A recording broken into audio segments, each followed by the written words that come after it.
Are you fed up of life being stuck on repeat? Is it a case of different face, different place, but same situation? Do you tend to hit obstacles in your finance or your love life only to be baffled, wondering, what the hell am I supposed to do to create a different outcome?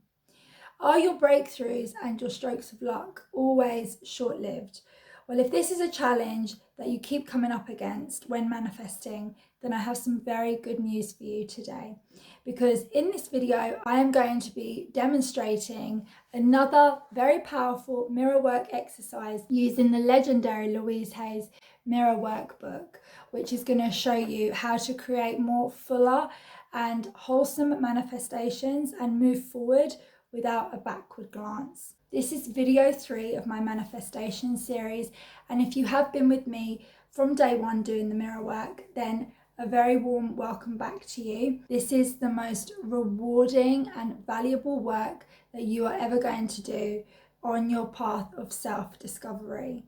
If you have only just come across this manifestation series, then likewise welcome. My name is Holly, and you can access all of the videos that have been published in this series so far via the playlist that I've pinned in the description box below. The reason we struggle to create change in our lives is because although we know what we want and we know what we don't want, the hidden reason and the subtle blocks that are keeping us stuck are a lot less obvious. And today we're going to be hitting that nail on the head by understanding together the childhood stories and the limiting beliefs that we have been fed from a very young age. All of those experiences, that entire environment, has created who we are today, and most importantly of all, what we believe about ourselves. That self-identity that we hold has been perceived through all of those experiences.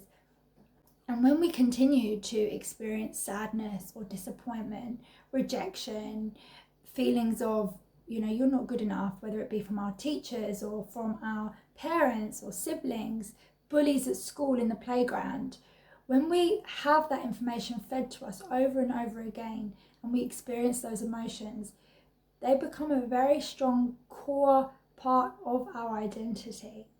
So if the recurring themes in your life sound something like, I'm not good enough, no one will ever love me, everything I do is wrong, no matter what I do, it doesn't make any difference, know right now that using your mirror and the exercise that I'm going to be showing you very shortly in this video, we can and we will together dismantle that story. And if you have already been practicing mirror work with me for the last few weeks, then trust me when I say that your positive changes are already well underway. The personal story for me has for a very long time been one of self-sabotage, where I was afraid literally of being successful. And after doing this work and getting to the root cause of that, it suddenly became very clear to me that from birth, I was given a 50-50 chance of survival. So from the minute I came here and was on this planet, I was fighting to survive. As I grew up, the adults that I was around, mainly my aunts and my parents, my step-parents, my grandparents, not so much, but they were obviously involved in raising me. But the adults that I grew up around were very absorbed in their own problems a lot of the time. They were always very busy. My parents worked very hard and I never went without, but what tended to happen was that because there was a lot of change with me growing up, my parents got divorced when I was very young, there was a lot of instability and there was a lot of arguments, there was a lot of conflict, and one moment everything could be fine and the next things would just blow up.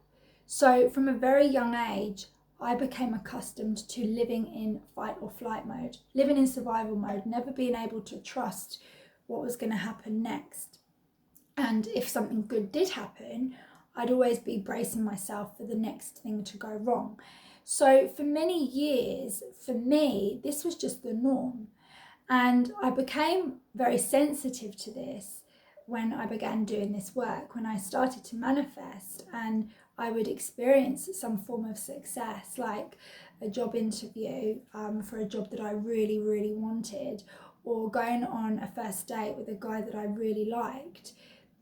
I would have these moments of jubilation and feel like, yeah, everything's going really well. And then very quickly afterwards, within a matter of hours sometimes, feelings of anxiety and fear would start to rear their ugly head.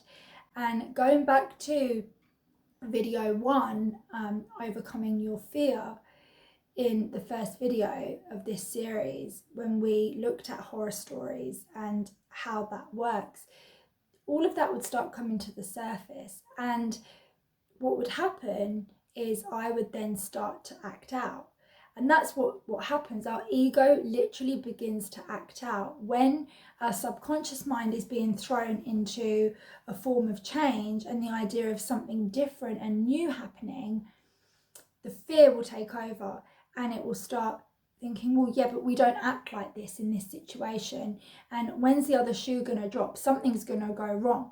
So we tend to speed that up. And that's what I would do, is I would literally create an argument, or I would start getting distracted and then end up being late for that really important job interview. I would get drunk with friends the night before starting some really important project. There would always be something that would happen that on face value you could say, oh, well, that was an external thing and that was a reason why I did that. But ultimately, it's our subconscious. And this proves how powerful we are at manifesting, because when we are focused on manifesting good luck and fortune and love and abundance and all the rest of it for ourselves, health, wellness, peace, when we want all of those things, the subconscious part of us that is so used to a different outcome and a different experience, even if that experience is shit, the subconscious mind will want to stick with what it knows, because what it knows is safer, because it's predictable. And that is how we end up creating those self-fulfilling prophecies.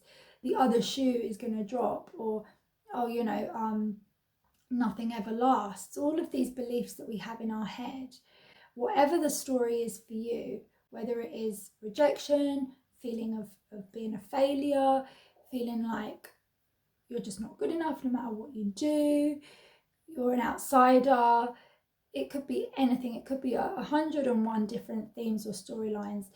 But the root cause and this root belief of, I am not good enough, I don't deserve this luck, I don't deserve this love, this fortune, this happiness, I don't deserve it, I'm not good enough and I'm not worthy. That is always the root cause. Ultimately, your life is a mirror, and everything that you experience on a daily basis, every relationship, every circumstance, is simply life reflecting back to you in one way or another a belief that you have about yourself. And that can be quite hard to take on board if you're new to the whole concept of manifesting. I want you to feel empowered by that fact. And I want you to realize that actually right now, what we're doing here together is an opportunity for you to turn it all on its head and chip away at anything in your life that you have decided you no longer want or need. Today we're going to be introducing new ideas and thoughts into the equation, and the reason this is so powerful is because every time you introduce a new affirmation or a new thought process, neural pathways in your brain will literally start being created. Louise Hay refers to it as little messengers that for so long have been receiving all these thoughts of, I'm not good enough, I'm a failure, I'm not lovable, everything I do is wrong, this is not going to last, this is just going to be another disappointment like what happened before. When we begin giving new messages to ourselves, new affirmations of hope and joy and optimism, the messengers literally will begin taking those messages around. And what that is psychologically is new neural pathways in the brain being created. And the more we repeat, like any habit, through repetition, the more we repeat those ideas and those new affirmations, those new words and thoughts, our thoughts are creative, and they will begin to gather energy and momentum in the brain and energetically in every aspect you can think of, mentally, emotionally, physically, psychologically, and spiritually.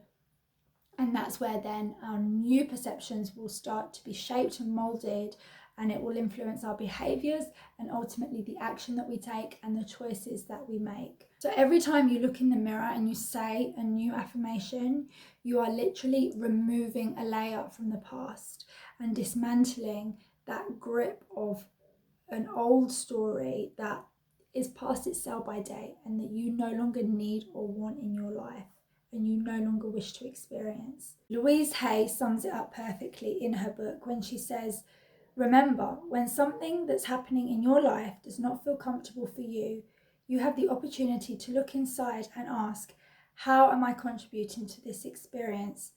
What is it within me that believes I deserve this? How can I change this belief? How can I forgive myself and my past and learn to let go and move on? So, let's now affirm together, I let go of old limitations and beliefs. I let go and I am at peace. So for this mirror work exercise, all you're going to need to do is find a place where you're not going to be disturbed for a little while, where you can speak and be completely open without worrying that someone might overhear you. And of course, it goes without saying, you'll need your mirror. So once you're ready, take a deep breath. Breathe out and imagine all tension leaving your body. Do that as many times as you need to until you feel calm and you feel ready to continue. Look into your eyes and using your mirror, I want you to visualize a tape being pulled out of your head. So here, just in this part of your forehead, imagine that you are pulling a tape directly out. And this tape contains all the old stories, all the limiting beliefs, all those fears and insecurities, all those horrible thoughts that you have about yourself on a daily basis that are undermining your manifestations. And literally see all this tape coming out, a bit like, you know, the old-fashioned tapes, the little sort of recording cassettes that we used to literally put in and then eject again. If you're not the same age as me, I'm 37, so if you're in your sort of early 20s, then ignore me. But yeah, these long reels of tape actually did exist, you know, like VHS and these cassettes. Imagine, if you can, if not a cassette, then literally a digital file or a chip being pulled out, and it contains everything that you no longer want, and you're discarding it now and you're throwing it away. Now look deeply into your own eyes and tell yourself out loud, let's make a new recording of positive beliefs and affirmations. And then still looking into your eyes, continuing to look into your eyes, which is where all the power is, say these affirmations out loud as many times as you have to. I am willing to let go. I release, I let go. I release all tension. I release all fear. I release all anger. I release all guilt. I release all sadness. I let go of old limitations and beliefs. I let go and I am at peace. I am at peace with myself. I am at peace with the process of life. And I am safe. Repeat these affirmations 2 or 3 times, or as many times as you feel the need to. You can also use whatever words that you want in that paragraph. So if rejection is a big theme for you, or bitterness or resentment, you know, you can say whatever that you want to say, whatever you feel the need to release. Self-sabotage, you can use whatever words that you want in that paragraph, and amongst all of those affirmations, make them as personal as you wish, so that it has real meaning for you. And as you go about your day, carry a pocket mirror with you, and when you start hearing that negative story coming up in your head, or experiencing that theme that kind of resembles and reflects that negative story, that limiting belief that you have about yourself, take your pocket mirror, and then you can subtly do it if you're at your desk at work, or you're even walking out in the street or sitting in your car. You've got quick something to look at and be able to reflect into your own eyes to say these affirmations. And the reason why looking into your eyes is so powerful is because from a young age, we have our parents, we have teachers, we have siblings, we have the people around us looking at us and saying stuff to us, which is a form of brainwashing, and it's inevitable. It's not necessarily deliberate, but it's just how it is. So that's why using the mirror as much as possible to say these affirmations is the key to having it have a real impact on you subconsciously, because you're looking into your own eyes when you're saying it. And it might feel silly, it might feel a bit woo-woo, but it does work. And when you begin trusting your mirror and trusting yourself, when you're using your mirror to reinforce these new ideas, the feelings that you will start to experience will be, words fail me in terms of how this works. It is so powerful. So I encourage you to use your mirror as much as you can on a daily basis. And another thing to remember as well is you're still kind of practicing and starting to feel your way through this mirror work. Is you might be thinking, yeah, but Holly, how do I know if I'm starting to feel that way, or I'm starting to think those thoughts? Because sometimes we think things out of habit and we don't even realize we're thinking them. And the number one rule of thumb is to listen to your feelings and really feel how you're feeling from one moment to the next as you go about your day. So when you're at work, if you're feeling negative, why are you feeling negative? If you're feeling negative, it's because you've got a negative story and a thought going on in your head. It's impossible to feel positive and be thinking negatively, or thinking positively and feeling negative. You cannot do the same simultaneously. So the quickest way to understand whether the thoughts that you're thinking are positive or negative is to give yourself that moment to think, okay, what am I feeling right now? Regularly check in with yourself. The most simplest of things such as that really are the most effective. So this doesn't have to be complicated. I'd encourage you to do the full exercise in its entirety in the evenings. If you've had a particularly bad day, do it at least once, but during the day on a daily basis. This mirror work only works if you do it.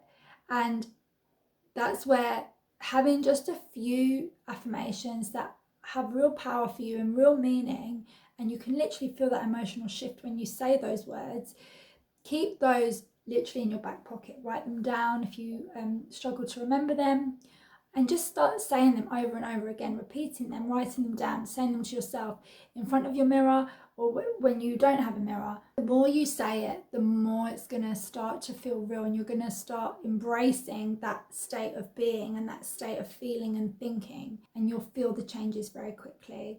And stuff that at one point you would have felt overwhelmed by, or that negative loop would have started spinning and playing in your head, it will lose its grip. You might notice it, but it will lessen and lessen. That grip it has over you, that influence it has over you, will literally weaken.